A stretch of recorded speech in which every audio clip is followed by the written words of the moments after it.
آپ حضرات قصر مسیب میں سماعت فرما رہے ہیں۔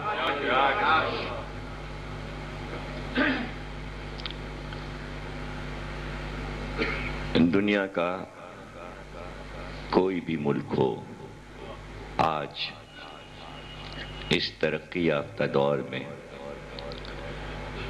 جبکہ آپ کے پاس کمپیوٹر کی سہولتیں موجود ہیں، تو جو کمپیوٹر پہ بیٹھتے ہیں وہ خود جب چاہیں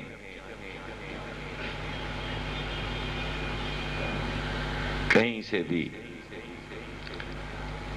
یہ دیکھ لیں کہ کوئی ملک ایسا نہیں ہے کہ جہاں غم حسین نہ منایا جاتا، اور یہ کائنات کی واحد چیز ہے، اس کے علاوہ اس کے جواب میں کوئی دوسری چیز نہیں ہے۔ مثلا کرسمس یا موسیٰ کی یاد یا ہندوؤں کے تہوار دوسری قومیں نہیں بلکہ انہی کی قومیں مناتی ہیں۔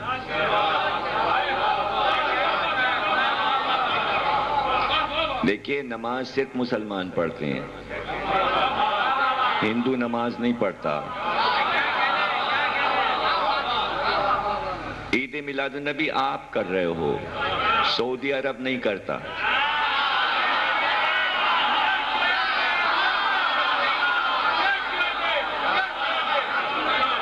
تو وہ ملک کہ جو جانتے ہی نہیں کہ یہ چیزیں کیا ہیں، لیکن یہ واحد عزاداری حسین ہے جو ہر ملک، ہر قوم، ہر فرقہ مناتا ہے۔ تقریروں کی قیمت اس وقت نہیں معلوم ہوتی جب ہو رہی ہوتی ہیں، جو کر چکے ان کی قیمت پتہ لگائیے، مطلب وہ قیمت نہیں جو سی ڈی کی زوار صاحب نے رکھی ہے۔ وہ تو آپ زوار صاحب کو ان کے محنت اور ظاہرے کے سی ڈی مفت میں تو نہیں مل رہی ہے، تھوک میں لا کے بنا رہے ہیں وہ، تو وہ اپنے بنوائی کے پیسے تو لیں گے نا، اور سی ڈی کے تو وہ تو آپ کو ان کو دینے پڑیں گے۔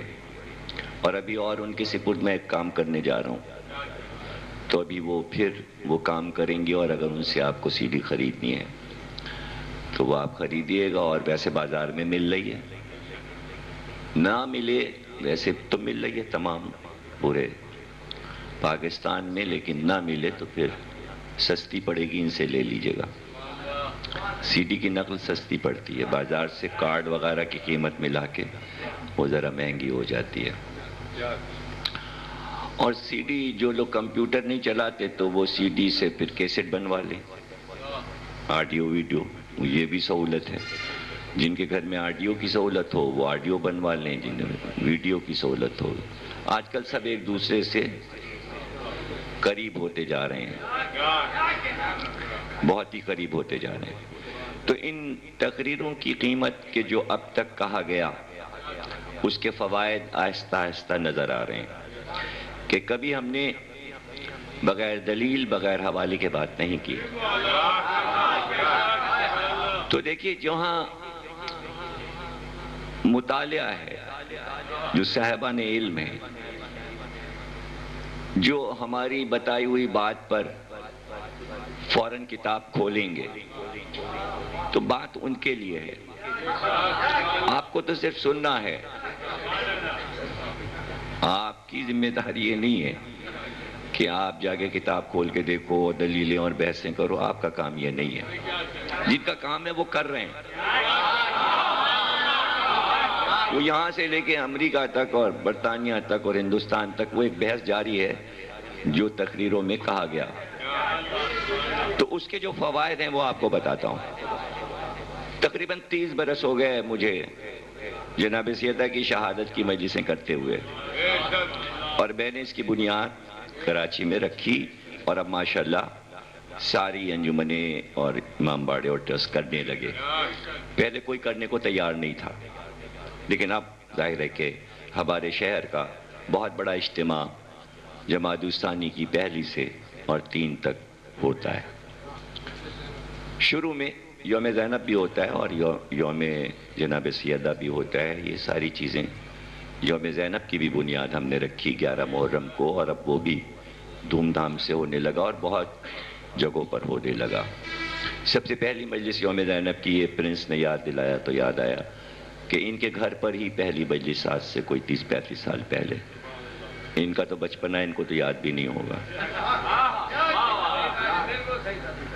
تو ان کے گھر پر ہی جب ان کے والد حیات تھے جو کہ عزاداری کرتے تھے، تو ہم نے کہا 11 محرم کی تاریخ خالی جاتی ہے، آج بھی مجلس ہونی چاہیے۔ رضویہ میں سناٹا ہوتا تھا تو ہم نے یوم زینب کے نام سے 11 محرم کو ایک مجلس کروائی۔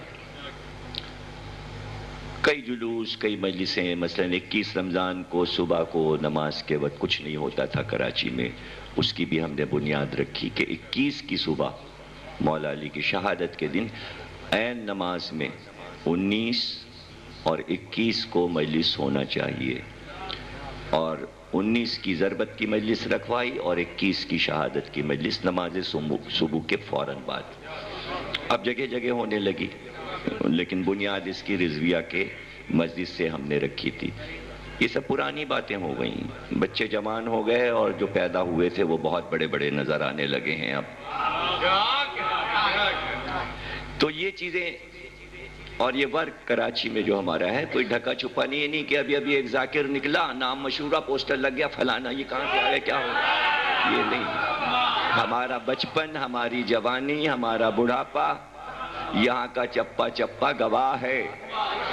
ہم کہیں غیب میں نہیں تھے پہلے کہ ایک دم سے نکل آئے۔ 3-4 پشتوں نے ہماری مجلسیں سن لیں اور ایک پشت مر چکی، ان کے سوئم 40ویں ہم پڑھ چکے۔ اس کی ایک پوری لسٹ ہے جو کمپیوٹر پہ بن چکی کہ کراچی میں کتنے سوئم 40ویں برسیاں چھمائیاں پڑھی۔ کوئی رینج سے نکل کے نہیں جا رہا، کوئی محلہ، کوئی امام باڑہ، کوئی فیملی، کوئی خاندان، وہ بھول جائیں پڑھوا کے۔ ہمارے پاس تو ڈوٹ ہے، ہمارے پاس تو ڈوٹ ہے۔ تو جناب اس کے فوائد یہ ہوئے کہ یہ دیکھیے مجتہد ہیں، عالم ہیں، اہل حدیث کے بہت بڑے مولانا حضرت مولانا اسحاق صاحب، یہ ان کی سی ڈی آئی ہے، یہ بازار میں مل رہی ہے۔ یہ ہر شیعہ، ہر سنی کو یہ سی ڈی دیکھنی چاہیے، بہت ضروری ہے، اس کو واجب بنا لیں آپ، اس سی ڈی کو ضرور دیکھیں۔ تو یہ میں زوار صاحب کو دے دوں گا، وہ اس کی کاپیاں کر دیں گے۔ ایک سی ڈی ہے، اس میں بہت سے ان کے لیکچر ہیں پے در پے مسلسل، اور جو سوال ان سے ہوئے ہیں اس کے انہوں نے جواب دیے۔ تو اہل حدیث آپ کو معلوم ہے کہ شیعوں کے کتنے خلاف ہیں، سخت دشمن ہے، لیکن انہوں نے اس دشمنی کو ختم کر دیا، یعنی ہماری تقریروں کا فائدہ ہوا۔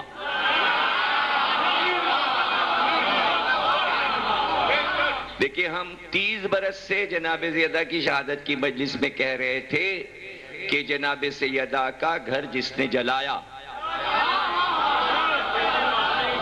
انہوں نے کھل کر یہ بات کہی کہ شیعوں کو حق ہے کہ جس نے دروازہ جلایا اسے برا کہیں۔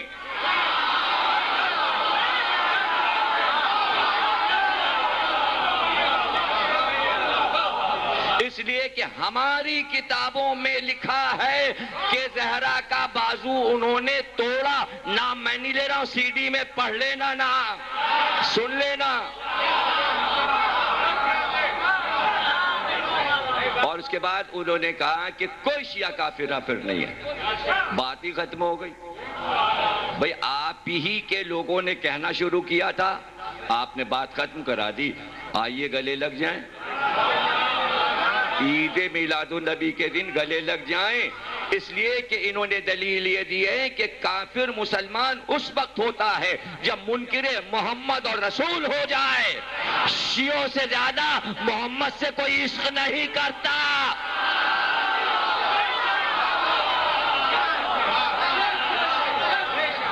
انہوں نے کہا شیعہ بہت عشق کرتے ہیں رسول اللہ سے، اس لیے وہ کافر ہو ہی نہیں سکتے۔ وہ کہہ رہے کوئی کافر نہیں ہے جب تک کہ منکر رسول نہیں ہوگا، بریلوی ہو، اہل حدیث ہو، دیوبندی ہو، نبی سے منکر ہو جائے کافر ہو جائے گا۔ اس کے آگے انہوں نے کہا کہ ابو بکر، عمر، عثمان کو برا کہنے سے کوئی کافر نہیں ہوتا، اس لیے کہ نہ ابو بکر نبی تھے نہ عمر نبی تھے۔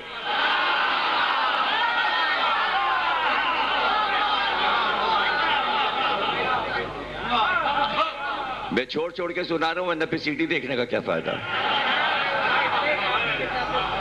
پھر انہوں نے بحث کی کہ شیعہ کہتے ہیں لا الہ الا اللہ محمد رسول اللہ علی ولی اللہ۔ انہوں نے کہا کہ علی ولی اللہ کیا بری چیز ہے، ہم بھی تو علی کو ولی مانتے ہیں، اگر وہ علی ولی اللہ کہہ رہے تو کیا ہو گیا؟ اس کے کہہ دینے سے وہ کافر تھوڑی ہے۔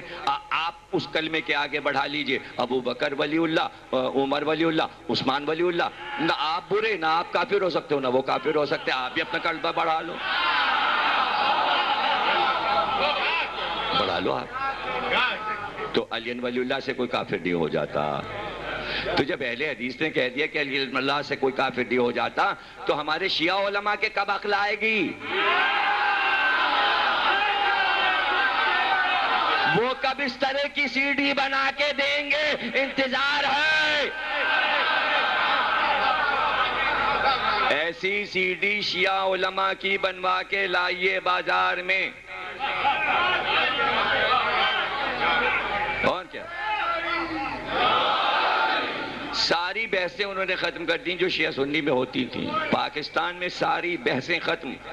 شیعہ ملا کے کیوں پڑھتے ہیں، سنی الگ الگ کیوں پڑھتے ہیں؟ انہوں نے کہا ٹھیک پڑھتے ہیں، شیعہ صحیح پڑھتے ہیں۔ ان تک جو اطلاع پہنچی، جو ہم تک اطلاع پہنچی، انہوں نے پھر سارے صحابہ کے نام بتائے، سب کے نام بتائیں کہ کون کون صحابہ ہاتھ کھول کے پڑھتے تھے۔ انہوں نے بتایا حسن بصری بھی ہاتھ کھول کے پڑھتے تھے، عبداللہ ابن زبیر بھی ہاتھ کھول کے پڑھتے تھے، جن جن نے رسول اللہ کو دیکھا انہوں نے ہاتھ کھول کے پڑھا۔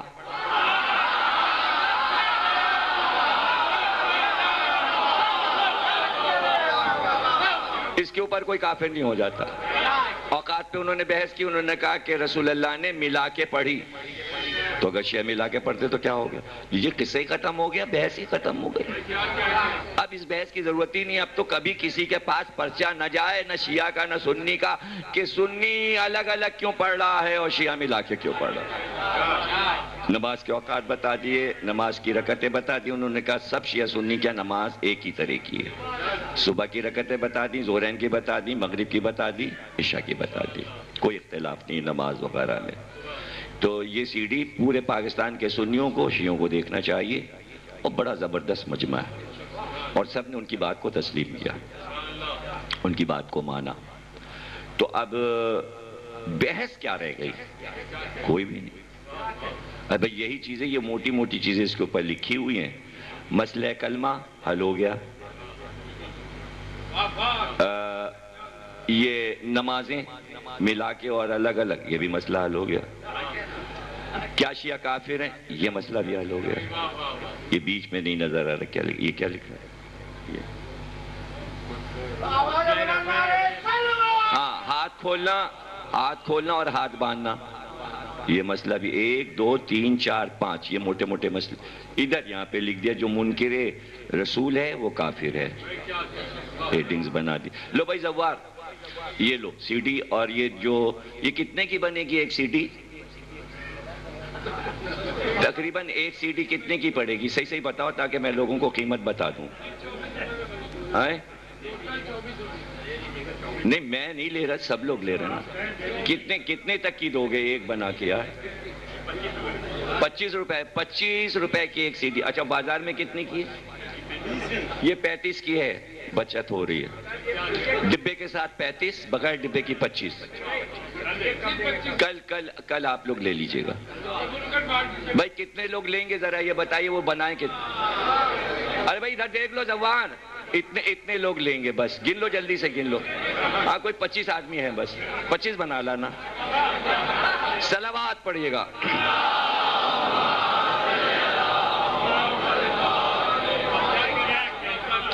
بس تھوڑا سا مسئلہ رہ جائے گا کل کا, جیسے بیان کیا کہ پورے پاکستان کو ذوالجناح نکالنا چاہیے, سب کو مل کے ماتم کرنا چاہیے. انشاءاللہ 4-5 سال میں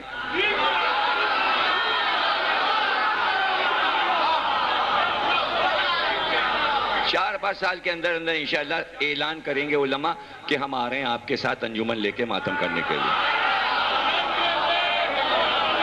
ہو جائے گا, اس میں کوئی پریشانی. بس یہ کہ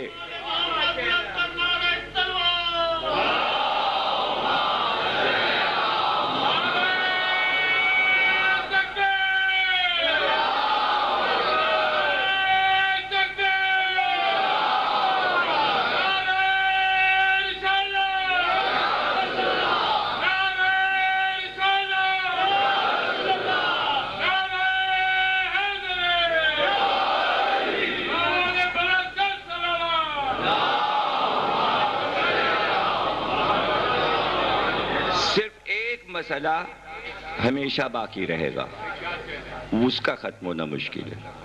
بریلوی, اہل حدیث, سنی, شیعہ سب ایک ہو جائیں گے پاکستان میں, اور سب مل کے یہ سارے فروع اور اصول کرنے لگیں گے. ایک مسئلہ رہ جائے گا, اس کا حل ہونا بہت مشکل ہے, اور وہ اگر پرنس چاہیں تو ہو سکتا ہے. ان کے ذمہ کر رہا ہوں. وہ مسئلہ ہے شیعہ کو شیعہ بنانا.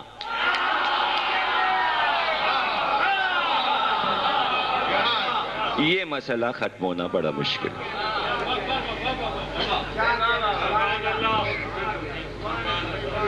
یہ بہت مشکل ہے.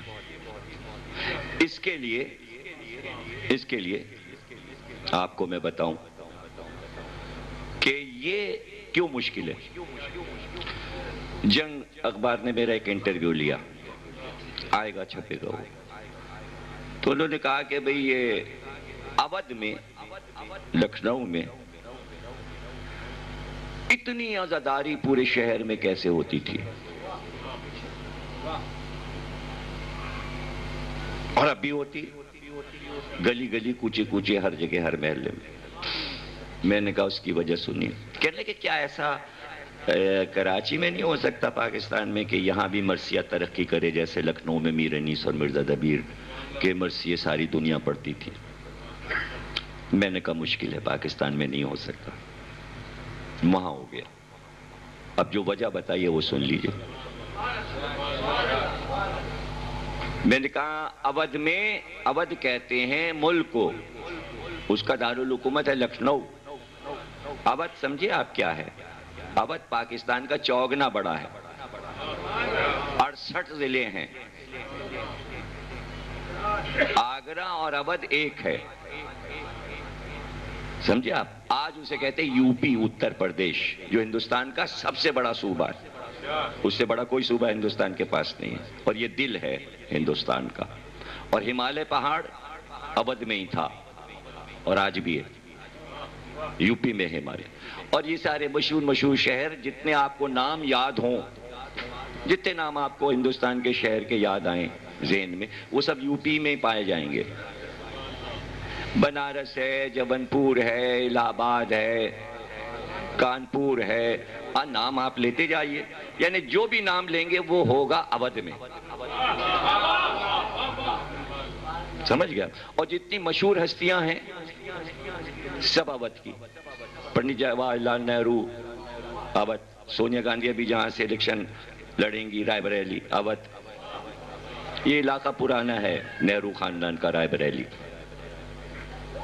الہ آباد کے لوگ ہیں یہ لوگ. تو یہ انہوں نے سوال کیا کہ اس مملکت میں کیسے یا حسین ہوتا تھا. میں نے کہا اس کی وجہ تھی کہ پورے ملک کے شیعہ, سنی, امیر, غریب, ہندو, مسلمان, بادشاہ, رعایا, نوکر, چاکر, خدمتگار، وزراء، سب کا آئیڈیل ایک ہی تھا، امام حسین۔ کراچی میں آئیڈیل الگ الگ ہے۔ کراچی یونیورسٹی کا آئیڈیل معاویہ، جماعت اسلامی کا آئیڈیل خالد بن ولید، کچھ سنیوں کا آئیڈیل حضرت عمر، کچھ سنیوں کا آئیڈیل حضرت علی، شیعوں کے کچھ کے آئیڈیل امام حسین، کچھ کے آئیڈیل یہ وہ۔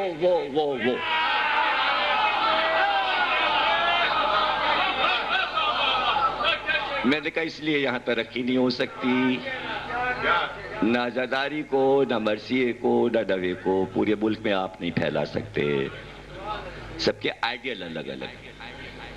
وہاں کی سوچ ہی یہ تھی، حسین حسین۔ وہ آیا جانے کہاں، جاپان سے، جاپانی، اسے اردو نہیں آتی تھی۔ یہ واقعہ لکھا ہے قرۃ العین حیدر نے اپنی اس کتاب میں جس پر ان کو دنیا کا سب سے بڑا ایوارڈ ملا، اس میں لکھا، گوتم نام ہے اس کا، اور وہ جس کے یہاں رہا، اس خاتون نے جب اسے رخصت کیا تو وہ ہندو تھی، وہ ہندو کے ہاں مہمان ہوا تھا اور خود جاپانی تھا۔ جب وہ چلنے لگا تو ان خاتون نے آنسو بہا کے اس سے کہا، جاؤ جاؤ، خدا تمہیں کوئی غم نہ دے سوا غم حسین کے۔ وہ کہنے لگا یہ تم نے کیا کہا، یہ کون سی دعا دی؟ کہ ہم تمام ملک والے، ہندو ہو یا مسلمان، ہر جانے والے مسافر کو یہی دعا دیتے ہیں کہ بھگوان کوئی غم نہ دے سوا غم حسین کے، اس لیے کہ سب کا آئیڈیل حسین ہے۔ جس دن پاکستان کے سارے عوام کا آئیڈیل حسین بن گئے، سنی مسجد ہو یا شیعہ مسجد، ہر جگہ سے حسین حسین گونجنے لگے گا۔ اس لیے کہ حسین حسین سب سے کرانے کے لیے کسی روحانی شخصیت کی ضرورت ہوتی ہے، وہ پاکستان میں پیدا نہیں ہوئی اور ابھی امید نہیں ہے کہ پیدا ہوگی، اللہ چاہے تو ہو، اس لیے کہ وہ بھیجتا ہے۔ ابھی وہ نہیں چاہتا کہ یہ خطہ پورا اٹھا کے جنت میں ڈالا جائے، ابھی وہ نہیں، اس کی مصلحت نہیں ہے پروردگار، ورنہ ایسی ہستی بھیج دے۔ اس نے آسمان سے 2 فرشتے انسانی شکل میں اودھ میں اتارے اور کہا تمہاری ذمہ داری ہے کہ اپنی پوری لائف میں پورے ہندوستان میں یا حسین کرا دینا۔ تو فرشتوں نے وعدہ کیا کہ انسانی پیکر میں تو ہمیں بھیج رہا ہے، یہ ہمارا وعدہ ہے کہ صرف ہندوستان نہیں بلکہ ہم پورے ورلڈ میں اس پیغام کو کسی نہ کسی طرح پہنچا دیں گے۔ ان دونوں فرشتوں کا نام تھا میر انیس اور مرزا دبیر۔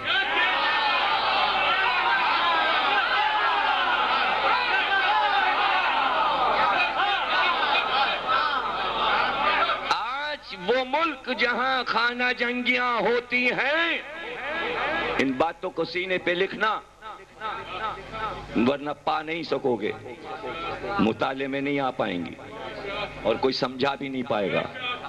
جہاں خانہ جنگیاں ہوتی ہیں، جہاں جن ملکوں میں قتل و غارت ہوتا ہے، آج وہ دعا مانگتے ہیں کاش ہمارے ہاں ایک میر انیس پیدا ہو جاتا تو ہماری زمین امن کا گہوارہ بن جاتی۔ جب سے اب تک اس زمین پر انیس و دبیر پیدا ہوئے ہیں، اودھ میں آج تک ایک بھی ہندو مسلم فساد نہیں ہوا، اب تک نہیں ہوا، ہونے لگتا ہے اور رک جاتا ہے۔ کس نام پہ رک جاتا ہے؟ حسین کے نام پہ۔ کبھی یہ پیچھے ہٹ جاتے ہیں، کبھی وہ پیچھے ہٹ جاتے ہیں۔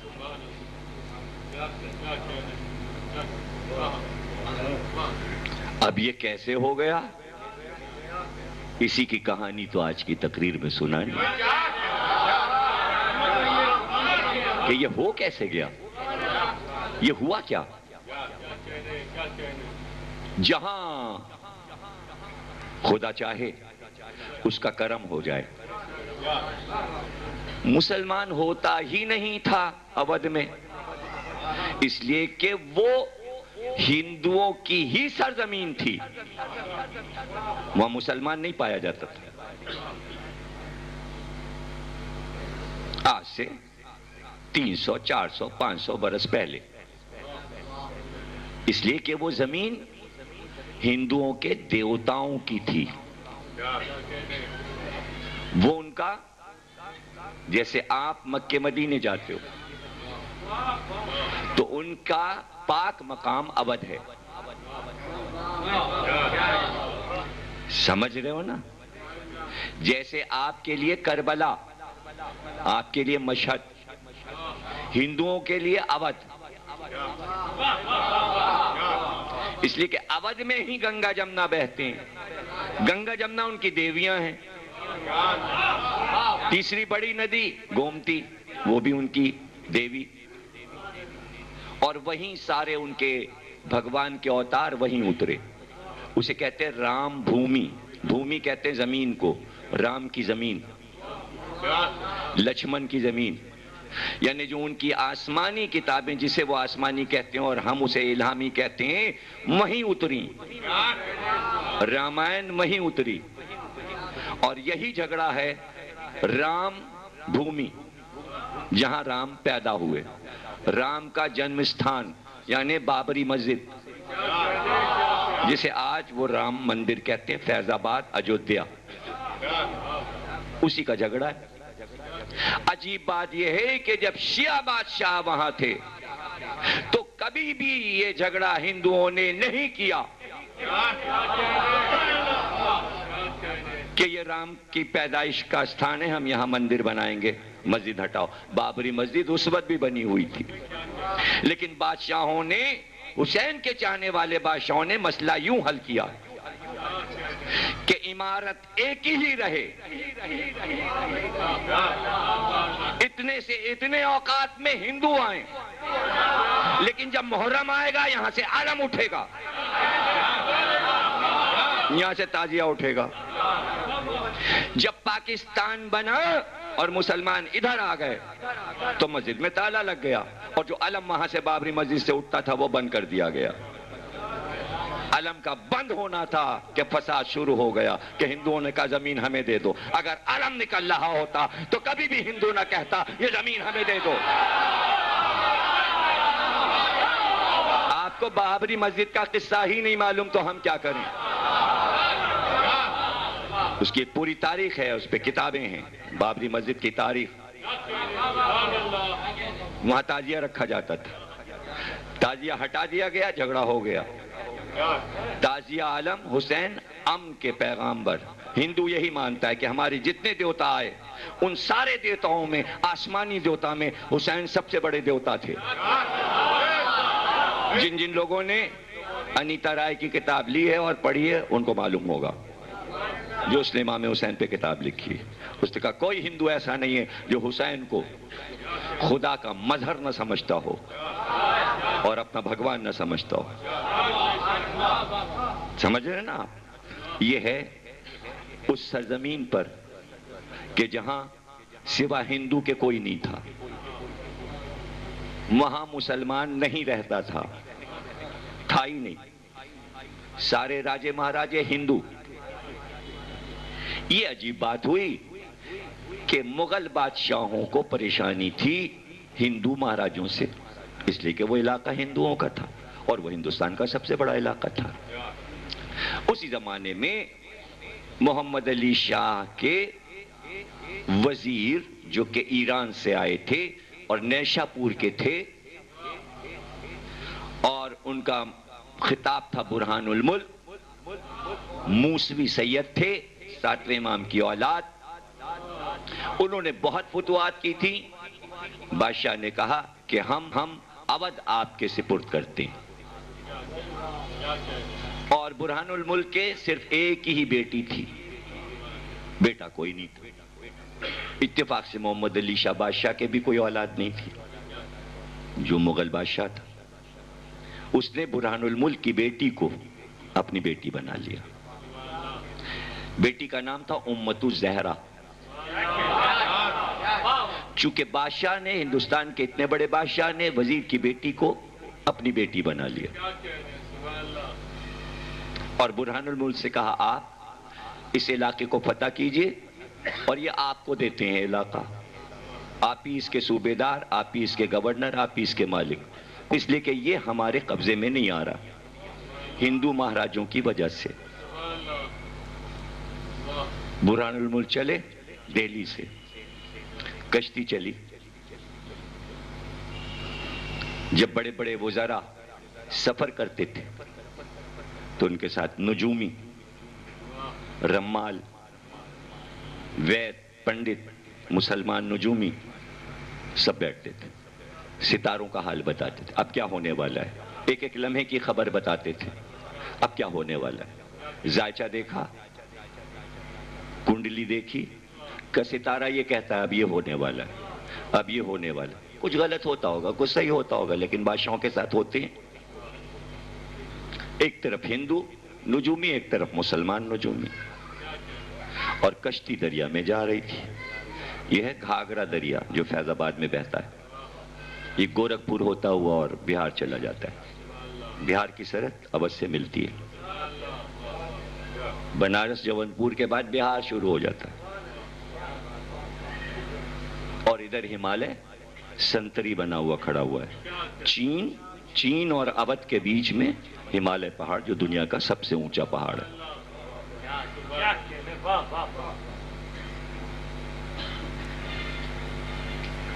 کشتی جا رہی تھی کہ دریا کی لہروں سے ایک مچھلی اچھلی, اوپر ایسے اچھلی اور اچھل کے برہان الملک کی گود میں آ کے گری اور تڑپنے لگی. جیسی برہان الملک کی نظر اس پہ گئی, فوراً نجومی سے پوچھا کیا شگن ہے, تمہارا شگن کیا بتاتا ہے یہ جو واقعہ ہوا. دونوں ایک ساتھ بولے کہ حکومت آپ کے قبضے میں, بلکہ حکومت آپ کی نسل میں, اور 12 بادشاہ ہوں گے آپ کی نسل میں جو اس ملک پر حکومت کریں گے. کہ بہت اچھا تم نے مبارک پیغام دیا, اس مچھلی کو محفوظ کر لو. ایک مرتبان بنا کے اس میں مچھلی رکھ لی گئی. کہ جب دربار ہو تو اس کو لانا اہتمام سے اور سامنے رکھ دینا. جب دربار ہوتا تھا تو وہ مچھلی آتی. جانے کب کی مر گئی, 12 بادشاہ گزر گئے. 12 بادشاہوں میں ہر بادشاہ کے ہاں وہ مرتبان رہا. کب تک زندہ رہتی بھائی, 200-250 برس کی عمر تو نہیں مچھلی کی ہو سکتی تھی. وہ تو چلی گئی مچھلی, لیکن اپنی یادگار چھوڑ گئی کہ پورے ہندوستان کی ہر یونیورسٹی, ہندوستان کی حکومت کا ٹریڈ مارک, ملکی نشان مچھلی, مچھلی, مچھلی, مچھلی, مچھلی, مچھلی. یعنی کوئی عمارت آپ کو ایسی نہیں ملے گی ہندوستان میں, دہلی سے لے کے لنکا تک, کہ جس عمارت پہ 2 مچھلیاں نہ بنی ہوں, ایک ادھر سے ایک ادھر سے. ہر عمارت میں آپ کو مچھلی, اور ہر حکومتی کاغذ پر, یونیورسٹی کے ہر کاغذ پہ جو پیپر حکومتی ہوگا اس پہ مچھلی, مچھلی, مچھلی, مچھلی, مچھلی, مچھلی. جتنے اکیڈمیز ہیں, جتنے ادارے ہیں, جتنے گورنمنٹ کے تمام آفیسز ہیں, سب کا نشان مچھلی. اس ایک مچھلی نے اپنے آپ کو کتنا مشہور کیا. علی گڑھ یونیورسٹی کا نشان بھی مچھلی, الہ آباد یونیورسٹی کا نشان بھی مچھلی, لکھنؤ یونیورسٹی کا نشان بھی مچھلی.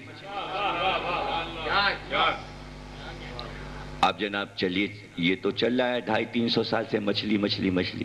نہیں, پورے ہندوستان کی رسم بن گئی. ہندو مسلمان کسی لڑکے کی بارات جائے تو جو مٹکیاں جس میں شکر یہ وہ ہو، اس کے منہ پہ مچھلیاں بندھی ہوئی.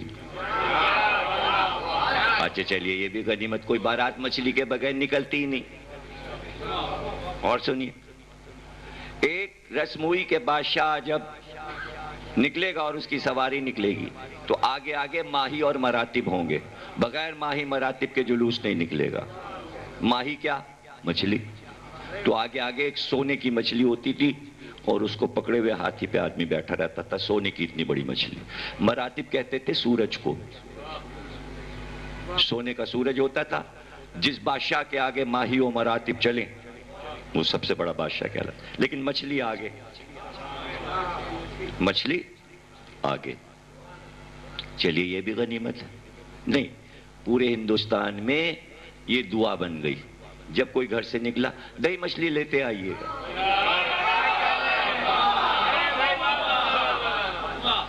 ہے نا؟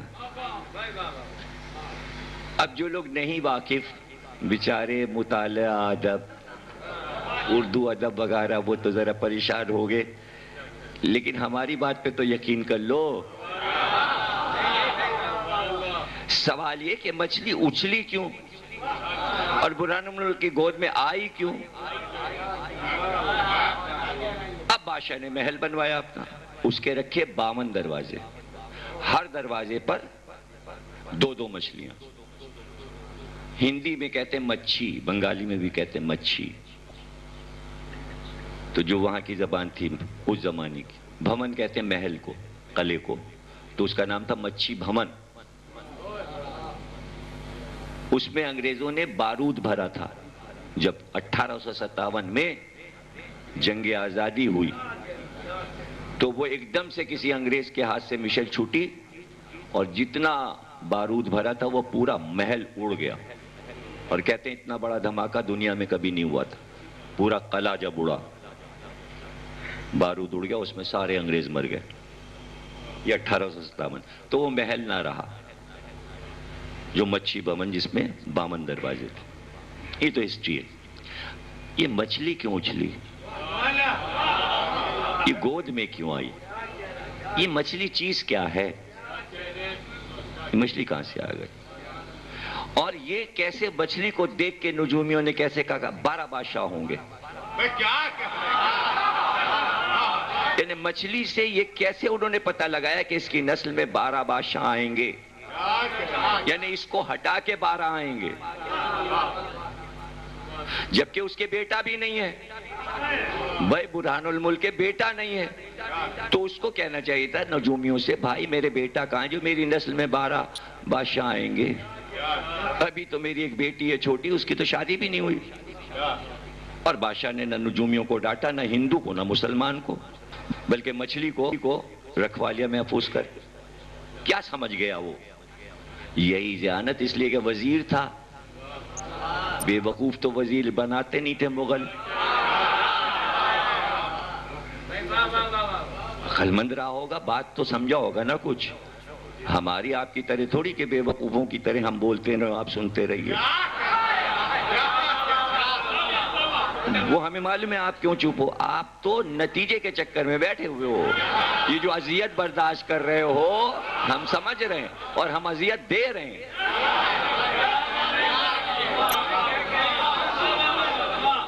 تاکہ اس لیے کہ جب بہت جوالا مکھی بہت دن کا پرانا ہو جاتا ہے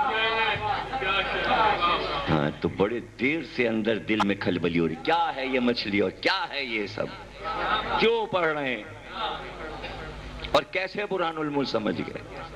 امت زہرا کے لیے محمد علی شاہ بادشاہ نے کہا کہ چونکہ بیٹی ہماری ہے شادی ہم کریں گے. تو جو اس وقت کا سپہ سالار تھا مغلوں کا، اس کا نام تھا شجاع الدولہ. محمد علی شاہ نے کہا کہ ہم نے اپنی بیٹی کے لیے سپہ سالار شجاع الدولہ کا انتخاب کیا ہے. یہ بھی نیشہ پوری ہے اور یہ بھی موسوی سید ہے، اس لیے ہم امت زہرا کی شادی شجاع الدولہ سے کرتے ہیں. شادی ہو کہ امت زہرا دہلی سے اودھ یعنی لکھنؤ، یعنی ابھی لکھنؤ آباد نہیں ہوا جب کی بات کر رہا ہوں، لکھنؤ ابھی آباد نہیں ہوا جب کی بات بتا رہا ہوں. ابھی فیض آباد دارالحکومت ہے. فیض آباد لکھنؤ سے قریب ہے، لکھنؤ جنگل ہے ابھی. یہ نیپال تک جاتا ہے. لکھنؤ کا جنگل نیپال کی سرحد ہے. یعنی نیپال کے جنگل اور لکھنؤ کے جنگل ایک ہو جاتے ہیں. یعنی اگر پیدل آپ چلو تو چین پہنچ جاؤ لکھنؤ سے سیدھے.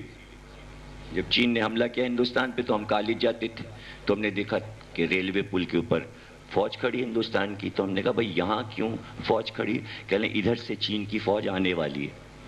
بس ایسے ملا ہوا ہے لکھنؤ اور چین. جیسے آپ کی یہ ریشم ویشم وغیرہ یہ سب ملے ہوئے ہیں, کارگل وغیرہ یہ سب ملے ملے ملے ملے. تو نیپال تک جنگل جاتا ہے. تو وہ سب جنگل تھا. فیض آباد دارالحکومت تھا. تو جب بادشاہ نے شادی کی تو 265 بیل گاڑیوں پر صرف جہیز میں جواہرات آئے امت الزہرا کے. آج یہ سب کچھ کہانیاں لگتی ہیں بادشاہوں کی. اس پر جواہرات حکومت ہے. فیض آباد لکھنؤ سے قریب ہے. لکھنؤ جنگل ہے ابھی. یہ نیپال تک جاتا ہے. لکھنؤ کا جنگل نیپال کی سرحد ہے. یعنی نیپال کے جنگل اور لکھنؤ کے جنگل ایک ہو جاتے ہیں. یعنی اگر پیدل آپ چلو تو چین پہنچ جاؤ لکھنؤ سے سیدھے. جب چین نے حملہ کیا ہندوستان پہ تو ہم کالج جاتے تھے تو ہم نے دیکھا کہ ریلوے پل کے اوپر فوج کھڑی ہندوستان کی. تو ہم نے کہا بھائی یہاں کیوں فوج کھڑی؟ کہہ لیں ادھر سے چین کی فوج آنے والی ہے. بس ایسے ملا ہوا ہے لکھنؤ اور چین. جیسے آپ کی یہ ریشم ویشم وغیرہ یہ سب ملے ہوئے ہیں, کارگل وغیرہ یہ سب ملے ملے ملے ملے. تو نیپال تک جنگل جاتا ہے. تو وہ سب جنگل تھا. فیض آباد دارالحکومت تھا. تو جب بادشاہ نے شادی کی تو 265 بیل گاڑیوں پر صرف جہیز میں جواہرات آئے امت الزہرا کے. آج یہ سب کچھ کہانیاں لگتی ہیں بادشاہوں کی. اس پر جواہرات آج کہاں نظر آتے ہیں جواہرات؟ کہیں اتنی سی اگر خرید لیا, بیوی کی ناک کی کیل بنوا دی تو سب کو دکھاتی پھرتی ہیرے کی ہے. ہاں ہیرے کی ہے. اور تو سب امیٹیشن ہے, یہ ہیرے کی ہے. ایسا ہیرا 265 بیل گاڑیاں. آپ ذرا سوچیے. اللہ اکبر. شادی ہو گئی. شجاع الدولہ پہلے بادشاہ قرار پائے. ان سے آصف الدولہ پیدا ہوئے. شجاع الدولہ نے کے گھر میں امت الزہرا کو خطاب ملا بہو بیگم. بہو بیگم کا بہت بڑا مقبرہ فیض آباد میں ہے. اس کا ایک بہت بڑا وقت ہے. پہلی محرم سے 8 ربیع الاول تک اس مقبرے میں روز مجلس ہوتی ہے اور ہزاروں کے مجمع کی ہوتی ہے. اور اس کا خرچہ گورنمنٹ دیتی ہے, انڈیا گورنمنٹ اوقاف.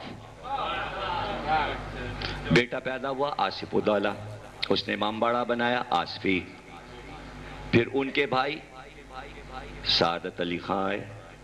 پھر ان کے بیٹے غازی الدین حیدر آئے. پھر ان کے بیٹے نصیر الدین حیدر بادشاہ ہوئے. پھر ان کے بیٹے محمد علی شاہ بادشاہ ہوئے. پھر ان کے بیٹے امجد علی شاہ بادشاہ ہوئے. اور آخری واجد علی شاہ بادشاہ سلطان عالم. جب 12 کی تعداد پوری ہوئی تو پتہ چل گیا تھا کہ بس سلطنت ختم ہونے والی ہے. اس لیے کہ مچھلی کو دیکھ کے نجومی نے کہا تھا کہ آپ کی نسل میں کل 12 بادشاہ آئیں گے. کیسے بتایا نجومیوں نے؟ نجومیوں نے ایسے بتایا کہ آسمان پر 12 برج ہیں. پہلا برج حمل ہے. 12واں برج میزان ہے. میزان مچھلی ہے. ہوت 12واں ہوت ہے. ہوت جو ہے وہ مچھلی ہے. ہوت کے معنی مچھلی. یہ 12واں ہے. برج حمل جو ہے وہ مولا علی کا ہے. برج ہوت جو ہے وہ امام زمانہ کا ہے. چونکہ آخری ہوت ہے مچھلی نے آ کے تعداد بتائی. دونوں سمجھ گئے کہ 12. سوال یہ کہ ہوت امام زمانہ کا کیوں ہے؟ یہ مچھلی والا جو ہے امام زمانہ کا کیوں ہے؟ اس لیے کہ مچھلی جو خصوصیات دکھاتی ہے وہ بتا رہی ہے کہ میں کس کا برج ہوں. اس لیے کہ مچھلی غیب میں سمندر کی تہ میں رہتی ہے، کبھی اس کے لیے غیب ہے، کبھی ظہور ہے۔ پانی طہارت کا منبع ہے، وہ طہارت میں رہتی ہے، طہارت میں رہتی ہے، اور چونکہ اللہ نے اس کی قسم کھائی ہے اس لیے اس میں راز ہے۔ اور قسم کھائی نون والقلم وما یسطرون، قسم ہے مچھلی کی اور قلم کی کہ وہ تحریر جو مستقبل میں لکھی جائے گی، وہ تحریر جو مستقبل میں لکھی جائے گی۔ نون عربی میں اور عبرانی میں مچھلی کو کہتے ہیں۔ نون مچھلی ہے، نقطہ مچھلی کی آنکھ ہے، قلم کا رشتہ مچھلی سے ہے۔ مچھلی سے رشتہ اس لیے کہ مچھلی دوات ہے، دوات نہ ہو تو قلم بیکار ہے۔ اس میں کہا ہے مولانا اسحاق نے سی ڈی میں کہ کیوں نہ شیعہ یہ مسئلہ بیان کریں۔ بخاری میں 6 جگہ لکھا ہے کہ رسول اللہ نے کہا قلم کاغذ لاؤ، حضرت عمر نے کہا ہذیان ہو گیا۔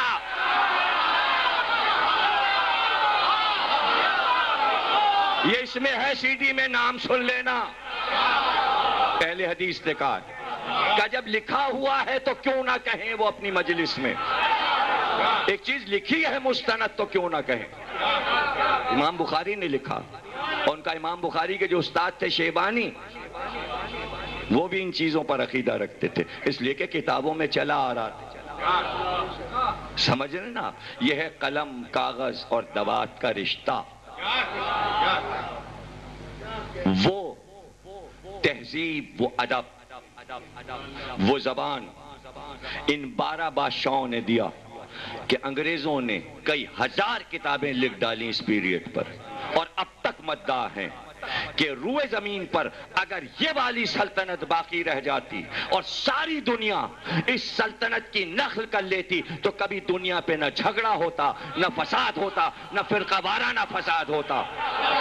اس لیے کہ یہ 12 بادشاہ علی کے ماننے والے تھے، حسین کا غم منانے والے تھے۔ اتنے امام باڑے بنوائے، اتنی کربلائیں بنوائیں کہ لوگوں کی عادت ڈال گئے امام باڑہ بنانا۔ یہ تو بڑے بڑے امام باڑے بنوائے نا، یعنی حد ہو گئی کہ کوئی مکان نہیں بنواتا اب بھی جب تک گھر میں منت نہ مان لے کہ امام باڑے کا کمرہ بنے گا۔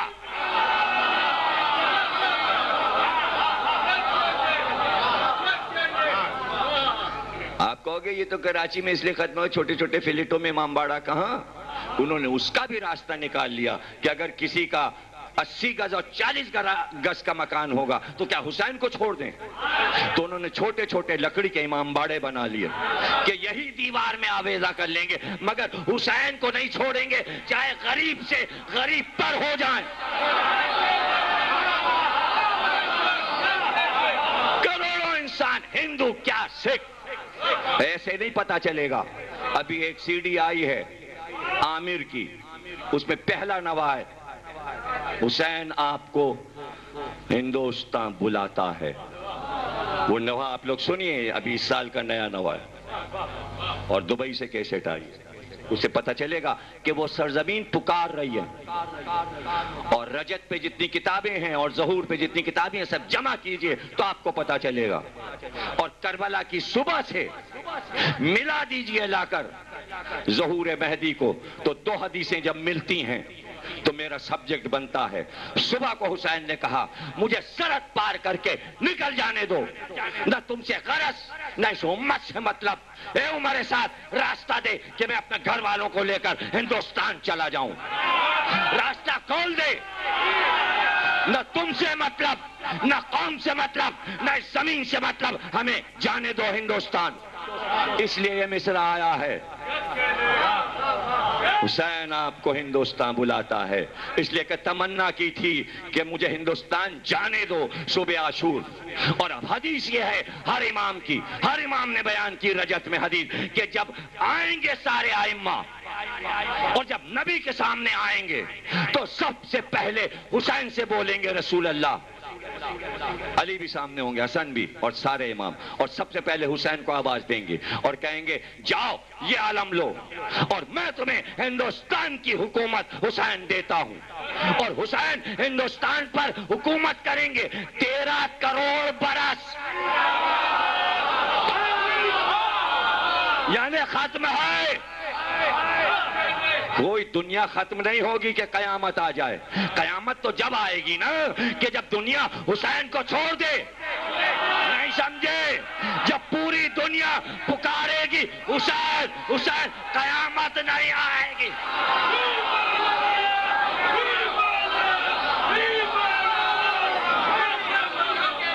اور 33 کروڑ برس کے بعد قیامت آئی بھی تو کیا آئی، اب اس کی قدر کیا رہ گئی، اب اس کی ویلیو کیا رہ گئی، اور کیوں آئے گی؟ اس لیے کہ اب کوئی حسین کو چھوڑنے ہی کو نہیں تیار ہوگا، اس لیے کہ اسے پچھتاوا ہوگا پچھلی زندگی کا۔ رجت تو واپسی ہے، جو پچھتا چکے اب حسین کو کیوں چھوڑیں گے؟ اب کافر پیدا ہی نہیں ہوگا روئے زمین پر۔ حسین آ گئے، حسین آ گئے، حسین آ گئے، حسین آ گئے۔ اس لیے ایک چیز ہوتی ہے کہ جب امام باڑہ بنتا ہے، پہلا دالان بیٹھنے کے لیے، دوسرا دالان ذاکر کے لیے، اور تیسرا دالان ذرا اونچا ہوتا ہے جیسے آپ یہ دیکھ رہے ہیں، یہ آپ کی سطح سے اونچا ہے۔ اس کو کیا کہتے ہیں؟ اس کا نام رکھا گیا شہنشین۔ قلب صادق کے والد مولانا قلب حسین صاحب قبلہ جب یہ روایت پڑھتے تھے کہ حسین ہندوستان آنے والے ہیں، آپ روئیے نہیں، یہ پاکستان ہندوستان کا حصہ ہے۔ کیا آپ سوچو کہ حسین نے عاشور کو یہ کیوں نہیں کہا مجھے پاکستان جانے دو؟ ارے ہندوستان ہے، تم ہندوستان میں بیٹھے ہو، اور بنا تو دیا سب نے اس کو ہندوستان۔ ہولی یہاں ہوئی، دیوالی یہاں ہوئی، ہندو سڑک پہ گھوم رہے ہیں، گلشن اقبال چورنگی پہ ہندو رنگ کھیلتے پھر رہے تھے، نہ کچھ بدعت نہ کچھ ماں جھگڑے ہو جاتے تھے کہ ہولی کا رنگ پڑ گیا، ہم جہنم میں چلے جائیں گے، آج جمعے کی نماز پڑھنے جانا ہے، نجس کر دیا، یہ کر دیا، یہاں کھلوا دیا۔ دوستی ہو تو ایسی، دشمنی پہ آتے ہیں تو ایسی، دوستی پہ آتے ہیں تو ایسی، کچھ سمجھ ہی میں نہیں آتا کہ مزاج یار کیا ہے۔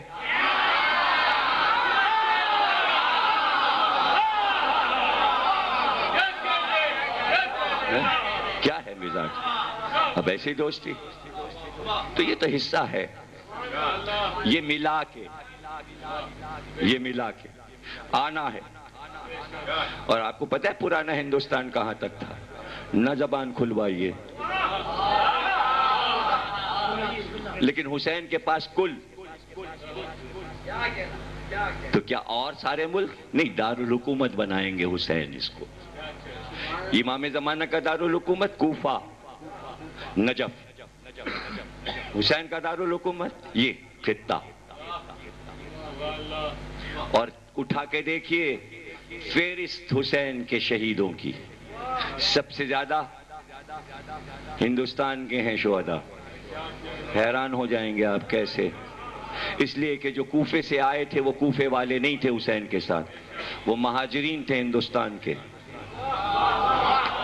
حضرت علی کے دور میں جا کے ہندوستان سے آباد ہوئے تھے کوفے میں، حبیب ابن مظاہر، زہیر، مسلم ابن اوسجا، یہ سب بلوچ تھے، کوئٹے سے گئے تھے، یہاں کے لوگ تھے ہندوستان کے، اور جا کے تجارت کے لیے کوفے میں جمع ہوئے تھے۔ علی نے کالونی بنا کے دی تھی، یہ مہاجرین ہے، یہ میرے بیٹے کے کام آنے والے ہیں، میں ان کا چہرہ دیکھ رہا ہوں۔ حبیب، بھلا کوفے کا کوئی ایسا نکلے جو حبیب ہو؟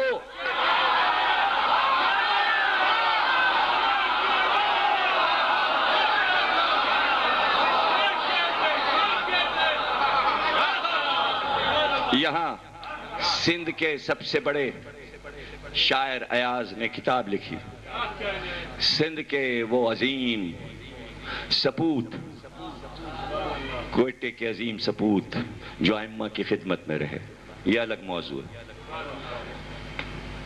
فضہ بھی یہیں سے گئی تھی، قمبر بھی ادھر ہی سے گئے تھے، یہ سب ادھر ہی سے گئے، یہی سرزمین ہے۔ پیار تھا یہاں، پیار نہ ہوتا تو تم اس طرح بیٹھے ہوتے، اس طرح بیٹھے ہوتے۔ یہی تو پیار ہے، یہی سرزمین میں اثر ہے کہ حسین سے پیار بٹتا ہے، تقسیم ہوتا ہے۔ دیکھا، یہ پیار ہے، غور کیا؟ تو یہ وہ زمین تھی، قدرت نے چاہا کہ پیار تو کریں گے یہ حسین سے، انہیں دولت دو تاکہ یہ جو چیز بنائیں اعلیٰ بنائیں، حسین کی یاد میں جو چیز بھی بنائیں اعلیٰ بنائیں تاکہ باقی رہے۔ تو دنیا کا سب سے بڑا حال بنا آصفی امام باڑہ، کھودا وزیر اعظم ہندو جھاؤ لال۔ ظاہر ہے کہ جب اتنی منزل بننی ہے تو اتنی گہری نیو کھودنی ہے۔ جب کھدائی کی تو وہاں سے دیگیں نکلی، سونے کے سکے، وہ تھے 2500-3000 3500 برس پرانے سونے کے سکے، اس پہ لکھا تھا رام لچھمن کا دور، اور اس میں سے ایک پرچہ نکلا سنسکرت زبان میں کہ اس خزانے کا کسی کو پتہ نہ چلے گا، یہ خزانہ ہم گاڑ کے جا رہے ہیں یہاں کے راجہ اور مہاراجے حسین کے لیے، کہ یہاں ایک عمارت بنے گی مہارشی حسین کی، اور اگر کسی نے اپنے اوپر خرچ کیا علاوہ حسین کے تو اس پہ حرام ہو جائے گا۔ اب حرام کا تصور تو اسلام میں ہے، لیکن جو ان کے یہاں ہو کہ وہ موت بن جائے گا۔ وزیر نے بادشاہ کو خبر کی، سونے کے سکے نکلے، کہ جتنا خرچہ ہو عمارت بنانے کا، جتنے میں عمارت بنے امام باڑے کی اتنا سونا تول کے نکال لو، اور کہا بقیہ کا کیا کریں؟ بادشاہ آصف الدولہ نے کہا بقیہ وہیں گاڑ دو امام باڑے کے اندر۔ وزیر نے ویسے ہی کیا جیسے بادشاہ نے کہا تھا۔ بعد میں اس نے پوچھا کہ بادشاہ یہ آپ نے اپنے کیوں نہیں منگوا لیا؟ خرچہ پورا نکال کے اور جو باقی بچا تھا وہ وہیں پر دفن کیوں کروا دیا؟ کہ یہ اس کے لیے ہے جو حسین کا وارث آنے والا ہے۔ ایسے تھے بادشاہ، ایسے متقی بادشاہ کہ جب جمعہ مسجد بن کے تیار ہوئی، ہندوستان کی پہلی جمعہ مسجد، پہلی نماز جمعہ، آصف الدولہ مسجد بننے جا رہی ہے، اعلان کیا مسجد کی بنیاد وہ رکھے۔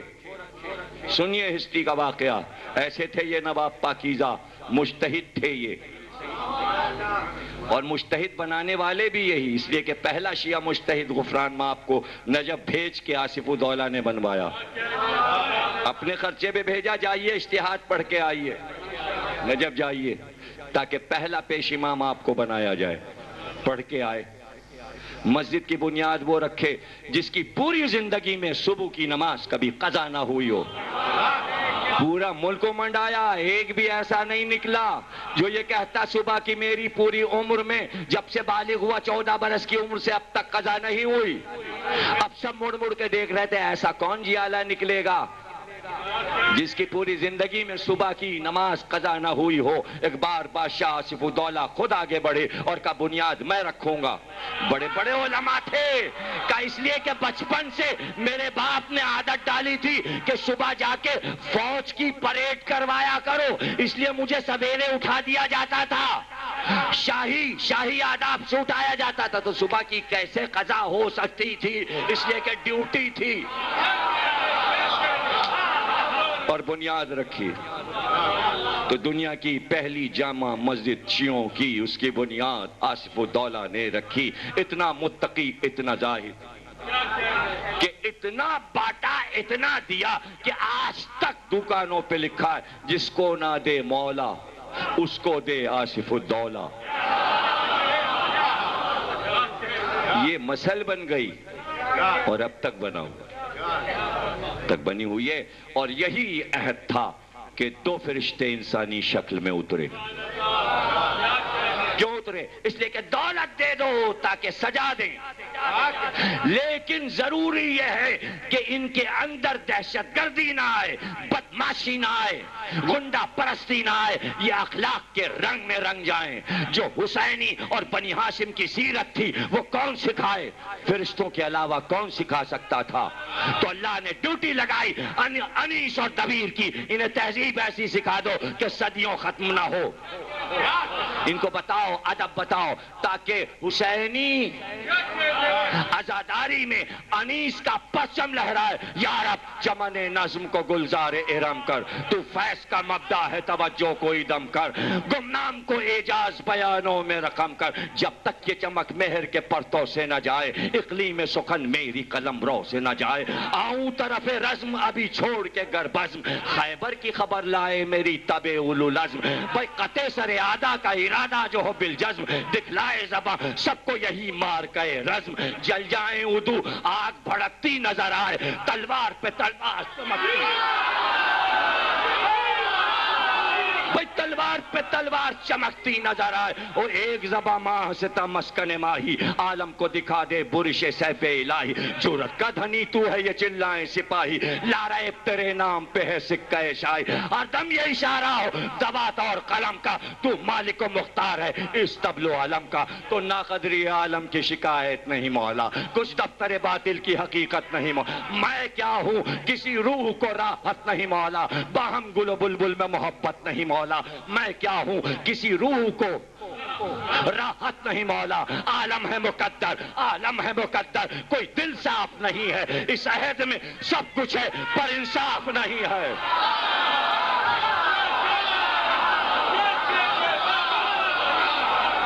اس عہد میں سب کچھ ہے پر انصاف نہیں ہے.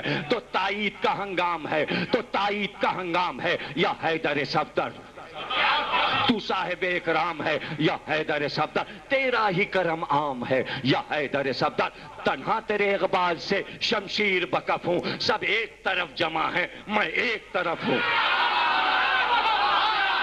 سب ایک طرف جمع ہے میں ایک طرف ہوں. تھا جوش کچھ ایسا ہی جو دعویٰ کیا میں نے، خود سر بغریبہ ہوں کہ یہ کیا کیا میں نے. ایک قطرہ ناچیز کو دریا کیا میں نے، تقصیر وحل کیجئے بھیجا کیا میں نے. سچ ہے کہ اتنی بھی تعلی نہ روا تھی مولا، یہ کلیجے کے پھپولوں کی دوا تھی. تو مقبول ہوئی عرض، گناہ عفو ہوئے سب، امید برائی شامل ہوا افضال محمد کرم رب. بھائی ہوتے ہیں علم فوج مذہبی کے نشان، پشتی پہ ہیں سب دین متی کے، ڈنکے سے ہلا دیتا ہوں طبقوں کو زمین کی. نازا ہوں عنایت پہ شہنشاہ زمن کی، بھائی بخشی ہے رضا جائزہ فوج سخن کی. چہرے کی بحالی سے قبا چست ہے تن کی، لو برطرفی پڑ گئی مضمون کوہن کی. ایک فرد پرانی نہیں دفتر میں ہمارے، بھرتی ہے نئی فوج کی.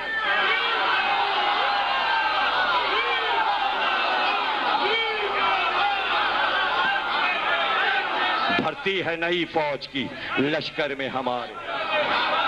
اور پھر بتایا کہ کیا دیکھنا چاہتے ہو؟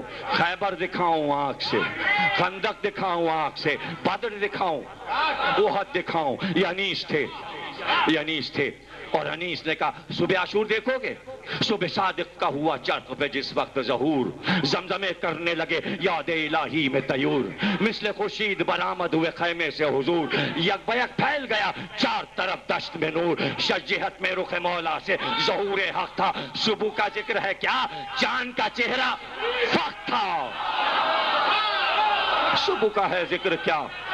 چاند کا چہرہ فخ تھا. بھائی ٹھنڈی ٹھنڈی وہ ہوائیں، وہ بیاباں، وہ سحر، دم بدم جھومتے تھے وسط کے عالم میں شجر. اس نے فرش زمرد پہ بچھائے تھے گوہر. بھائی بہکی جاتی تھی لہکتے ہوئے سبزے پر نظر. دشت سے جھوم کے جب باد صبا آتی تھی صاف غنچوں کے چٹکنے کی صدا.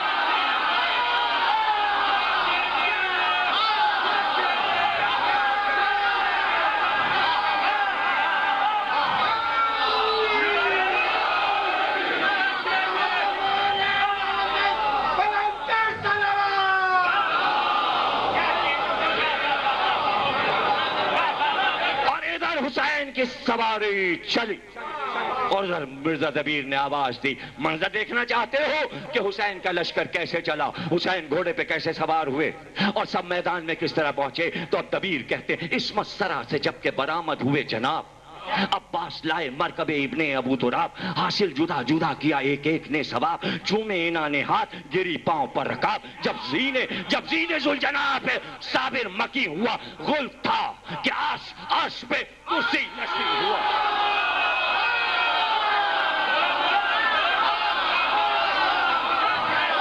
آس پہ کرسی نشین ہوا اور سری چلی سواری۔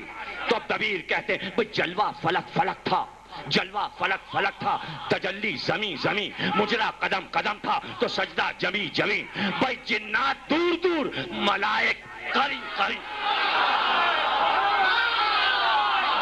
جنات دور دور، ملائک قریب قریب۔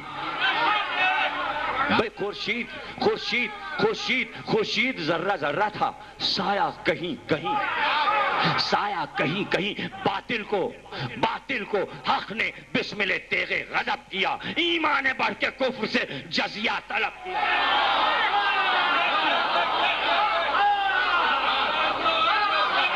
ایمان بڑھ کے کفر سے جزیہ طلب کیا۔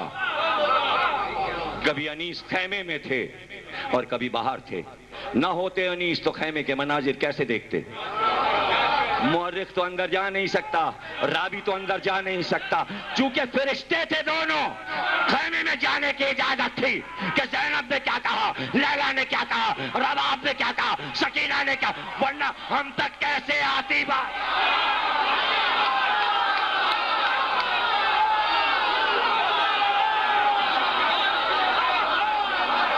ہم تک بات کیسے آتی؟ جزاک اللہ، جیتے رہو، سلامت رہو، گھر تمہارے آباد رہے۔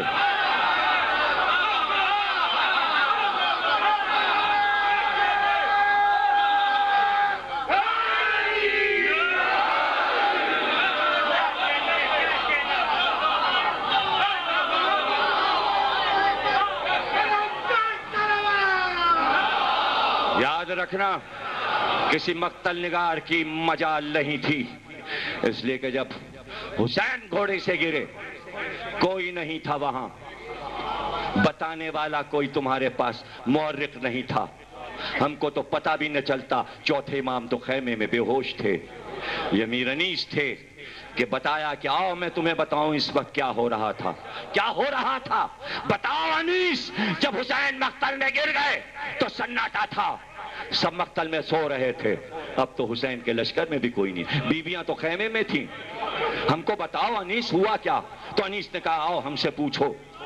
ڈاکٹر ڈیوڈ میتھیوز، لندن کا پروفیسر لینگویجز کا ہیڈ آف دا ڈپارٹمنٹ، عاشق انیس، لندن سے ترجمہ کیا، اور جس وقت اس نے نیو جرسی میں یہ بند پڑھا اردو میں اور پھر انگریزی کا ترجمہ کیا تو وہاں شرط یہ لگائی تھی نیو جرسی میں تمام لوگوں نے کہ ہر مکتبہ فکر کے لوگ ہوں گے، اس لیے مصائب نہ پڑھے جائیں، رویا نہ جائے۔ لیکن میتھیوز نے جس وقت یہ بند پڑھنا شروع کیے تو کیا شیعہ، کیا سنی، کیا انگریز، سب رو رہے تھے، ویڈیو میرے پاس ہے، دارے مار مار کے عورت اور مرد رو رہے تھے، اس لیے کہ وہ انیس کا یہ بند پڑھ رہا تھا اور انگریزی میں ترجمہ کر رہا۔ جنگل سے آئی فاطمہ زہرا کی یہ صدا کون بتاتا؟ جنگل سے آئی فاطمہ زہرا کی یہ صدا، امت نے مجھے لوٹ لیا، واہ محمد آ۔ اب کون ہے جو حق رفاقت کرے ادا؟ 1900 ہے زخم، 1900 ہے زخم، کوئی نہیں کہہ سکتا۔ میتھیوز کہتا ہے، ڈاکٹر ڈیوڈ میتھیوز کہتا ہے کہ کوئی یہ مصرے لکھ نہیں سکتا دنیا میں جس طرح انیس نے لکھا۔ 1900 ہے زخم، تنے چاک چاک پر، زینب نکل، حسین تڑپتا ہے خاک پر، زینب نکل، حسین تڑپتا ہے۔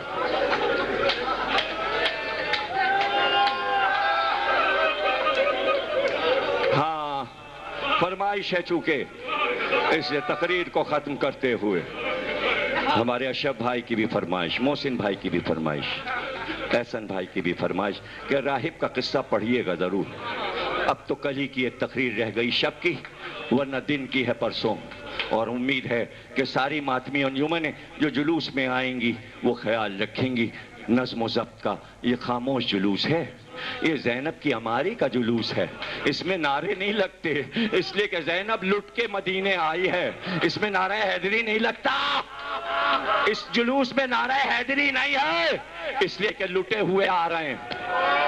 زینب نانا کے پاس روتی ہوئی آ رہی ہے، ماں کی قبر پہ جائے گی زینب، اس لیے نعرے نہیں لگتے، یہ خاموش جلوس کہلاتا ہے۔ خیال رکھیں تمام لوگ جو جلوس میں شریک ہوں کہ روتے ہوئے چلیں، سر کو جھکائے ہوئے چلیں۔ میں پڑھوں گا کہ وہ جلوس جو مدینے میں نکلا وہ کیسا جلوس تھا، کل یا پرسوں کی مجلس میں تفصیل عرض کروں گا۔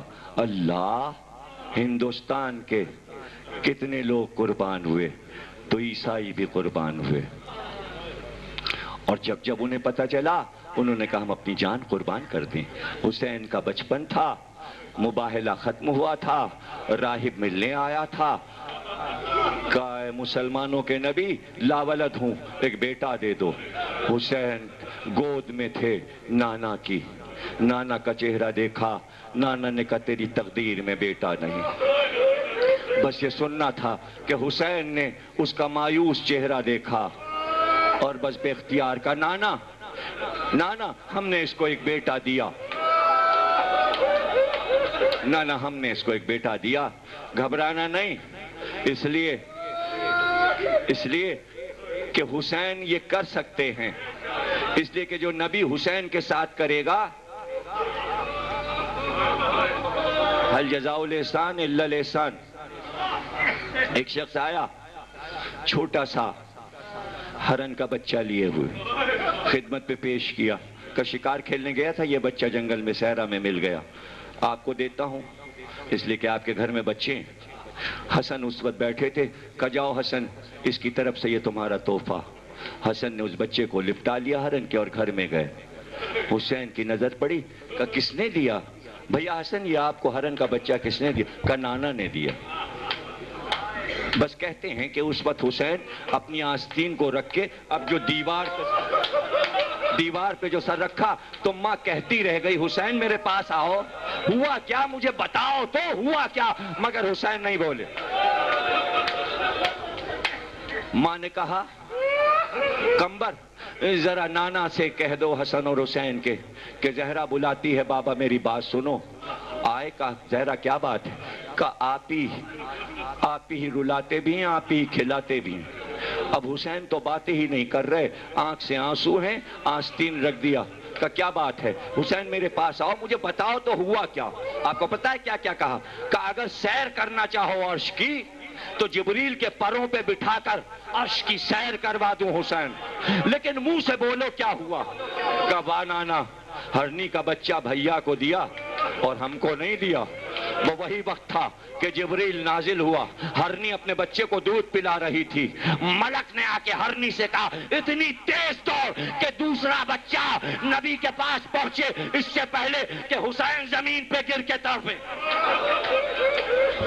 ہرنی بچہ لیے آ گئی، پیش کر دیا، کہ لو حسین کچھ اور مانگتے تو اللہ بھجوا دیتا، اب تو خوش ہو، اب تو مجھے پیار کراؤ، اب تو میرے سینے سے لپٹو، لو یہ ہرنی کا بچہ لو۔ تو جو ہرنی کا بچہ حسین کو دے سکتا ہے وہ حسین منی و انا من الحسین نبی سے کہہ سکتا ایک بچہ میں نے اس کو دیا، نہیں سمجھے کچھ بھی آپ سمجھے، میں نے مصائب میں ایک دلیل دی، 10,000 دلیلیں اس روایت پہ دے چکا ہوں، جتنی کہو دے دوں۔ میں نے ایک بیٹا دیا، کہ حسین اس کی قسمت میں بیٹا نہیں ہے، نانا ایک اور بیٹا دیا۔ ارے اس کی تقدیر میں بیٹا نہیں، نانا ایک اور بیٹا دیا۔ گویا لوح کو حسین دیکھتے جا رہے تھے، لوح کو دیکھتے جا رہے تھے، اور میں نے آیت پڑھ دی تھی، اور اب آیت کو سمجھ لو، نون والقلم، قلم کی قسم، وما یسترون، اس قلم کی قسم جو تحریر اب لکھی جائے گی، یعنی لوح میں جو تحریر نہیں ہوتی، یہ آیت بتا رہی ہے کہ حسین لکھواتے ہیں اور قلم سے کہتے ہیں اس کے بیٹے نہیں لکھے تو نے، اب لکھ، وما یسترون، میں کہہ رہا ہوں اب لکھ۔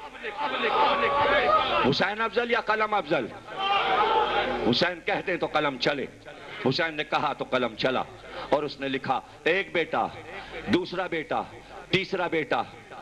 جبریل نے آ کے کہا یا رسول اللہ بس واپس کیجئے اس لیے کہ پروردگار بات تحفہ درود و سلام کے کہتا ہے، حسین صبح قیامت تک کہتے رہیں گے، لوح پہ بیٹے لکھے جاتے رہیں گے۔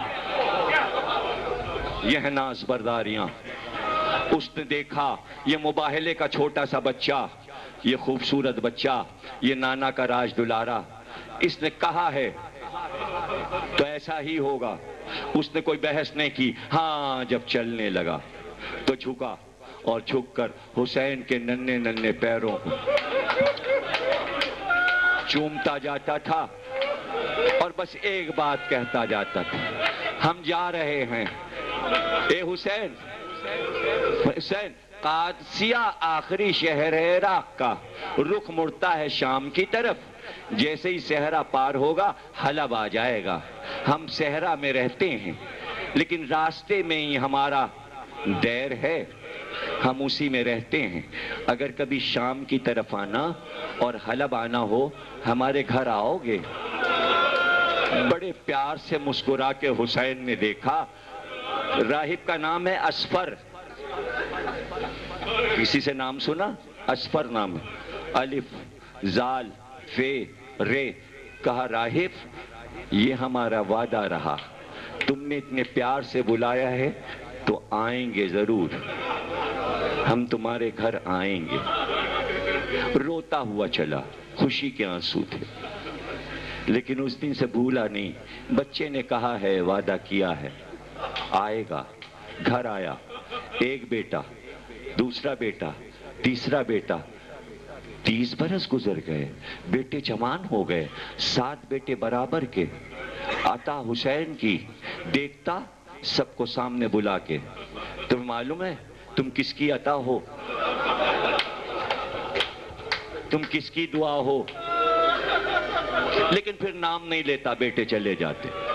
انہیں باپ کی عادت معلوم تھی، اس لیے کہ بڑا عبادت گزار تھا، بڑا زاہد تھا، بڑا ابرار تھا۔ چاندی کی ایک چوکی بنوائی ہوئی تھی، جو رحل تھی اس پہ انجیل رکھتا تھا، اس کے پاس گلاب پاش جس میں گلاب کا عرق بھرا رہتا۔ جب انجیل کی تلاوت شروع کرتا لوبان سلگا دیتا، گلاب کا عرق چھڑکتا اور پھر انجیل پڑھنے لگتا۔ لیکن جب انجیل ختم ہوتی انجیل کو بند کرتا، زینے طے کرتا۔ یہ روز کی عادت تھی، چھت پہ آتا اور صحرا کی طرف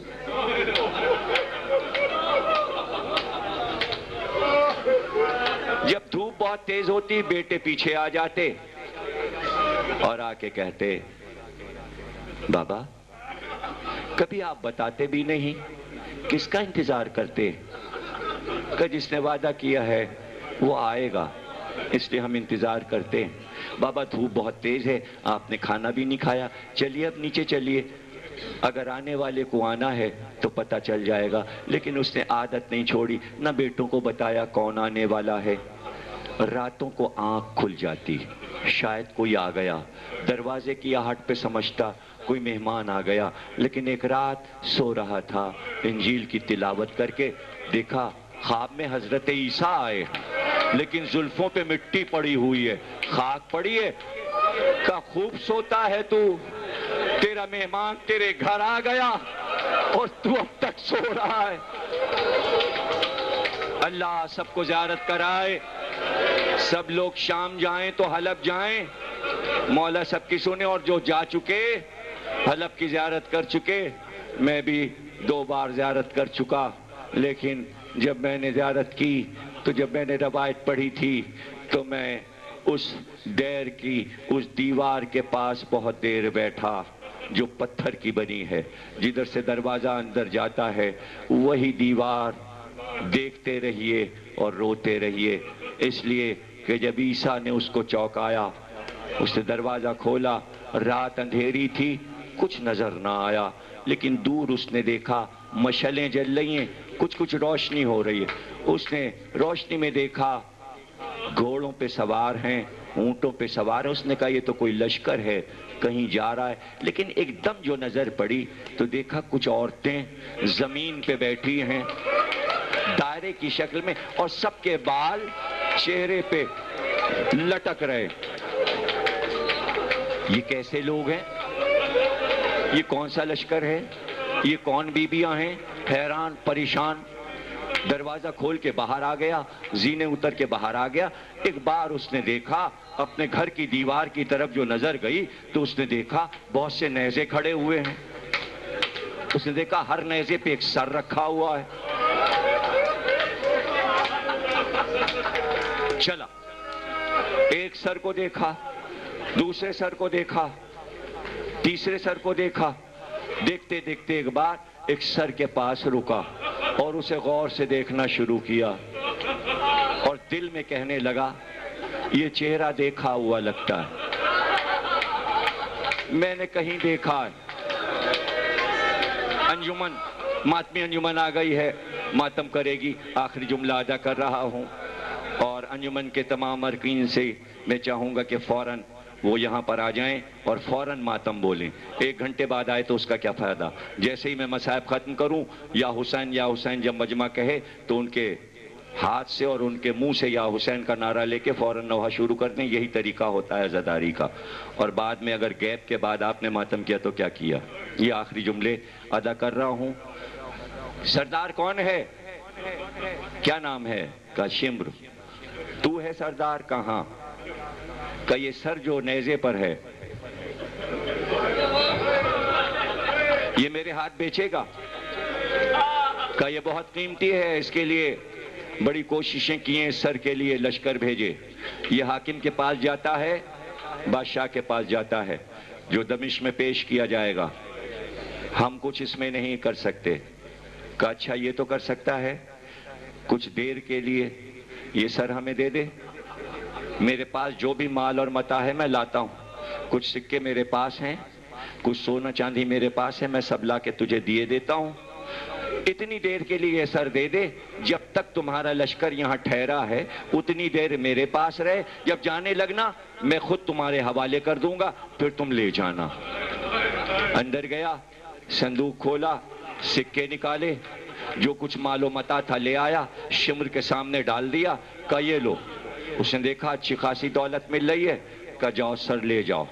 نیزے سے سر کو اتارا، دونوں ہاتھوں پہ سر کو رکھا، ایسے لے کے چلا جیسے کبھی عبادت خانے میں انجیل لے کے آتا تھا، جیسے کتاب خدا لے کے آتا تھا، ہاتھ پہ سر کو رکھے ہوئے، زینوں کو طے کر کے عبادت خانے میں آیا، سر کو زانو پہ رکھا، چاندی کی وہ رحل جس پہ انجیل رکھی تھی، انجیل کو ہٹا کے زمین پہ رکھا، سر کو وہاں رکھا جہاں کتاب خدا رکھتا تھا، اس رحل پہ رکھا، اور گلاب پاش اٹھا کر ایک بار چھڑکنا شروع کیا۔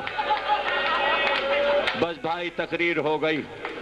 یہ میری پسندیدہ روایت ہے اور میں بہت کم پڑھتا ہوں، چونکہ فرمائش تھی اس لیے پڑھ دیا میں نے، اور اس کے اوپر میں نے ایک پوری کتاب لکھی ہے اس روایت پر، اور اس میں پورے راہب کا قصہ اور اس کا خاندان، اس کا شجرہ اور اس پورے واقعے کی تفصیل کتاب میں لکھی ہے، وہ آپ پڑھ سکتے ہیں، لیکن میں اس کو مختصر کر کے آخری جملے تقریر کے ادا کر رہا ہوں۔ ایک بار دو زانو بیٹھا اور تھوڑا سا جھکا اور جھک کر کہنے لگا، تو مظلوم مارا گیا، تو مظلوم مارا گیا، اس لیے کہ تیرا چہرہ بتا رہا ہے، یہ تیرے گلے کی رگیں خشک پڑی ہوئی ہیں، تجھے مرتے وقت پانی نہیں دیا، مجھے یقین ہے کہ پانی نہیں دیا۔ اس کے بعد زلفوں کو ہٹایا، زلفوں کو ہٹا کے کہا، تیرے آنکھوں کے سیاہ گڑھے بتا رہے کہ پہلے تیرے جوانوں کو مارا، تیرے آنکھوں کا نور پہلے چھینا پھر تجھ کو مارا۔ بھائی کل آخری رات، کل 7 ربیع الاول رات گئی، الوداع کی رات کل رو لو فرصت دے لو. تیرے جوانوں کو پہلے مارا, جھکا اور کہا یہ تیرے چہرے پہ جو لہو بھرا ہے, یہ رخساروں پر پیشانی پر جو لہو بھرا ہے, ایسا لگتا ہے یہ تیرے عزیزوں کا لہو ہے, یہ تیرے عزیزوں کا لہو ہے جو تو نے اپنے چہرے پہ لگایا ہے. اب اس کے بعد جھکتا گیا اور قریب ہوا, اور قریب ہو کر کہا یہ تو میں سمجھ گیا تو دنیا کا کوئی برگزیدہ بندہ ہے, یا تو کوئی نبی ہے یا ولی ہے یا وسیع ہے, اس لیے مجھ کو یہ یقین ہے کہ تو بول سکتا ہے. نبی مرنے کے بعد بھی بولتا ہے, وسیع مرنے کے بعد بھی بولتا ہے, ولی مرنے کے بعد بھی بولتا ہے. اس لیے اب میں کسی سے نہیں پوچھوں گا کہ تو کون ہے, تو خود بتا کہ تو کون ہے. تجھ کو یہ انجیل کی قسم, تجھے اس انجیل کی قسم جواب نہیں ملا. مجھے بتا تو کون ہے, بول کے بتا کہ تو کون ہے. ایک بار راہب تڑپا اور تڑپ کر کہا وہ تیری جو جوان اولاد ماری گئی نا, تجھے اس کی قسم ہے, بتا تو کون ہے. ایک بار آواز آئی ولد علی اکبر, تمہاری قسم میرے لال علی اکبر, تیری قسم دے رہا ہے. آواز دے کے کہا یاد ہے مدینے میں محمد کی گود میں ایک بچہ تجھے بیٹے پر بیٹے دے رہا تھا, میں وہ حسین ہوں. ارے کہا تم وہ حسین ہو, ارے میرا حسین. جنگل سے آواز آئی فاطمہ زہرا راہب, یہ میرا بچہ حسین, میرا غریب حسین, ماتم حسین, حسین, حسین.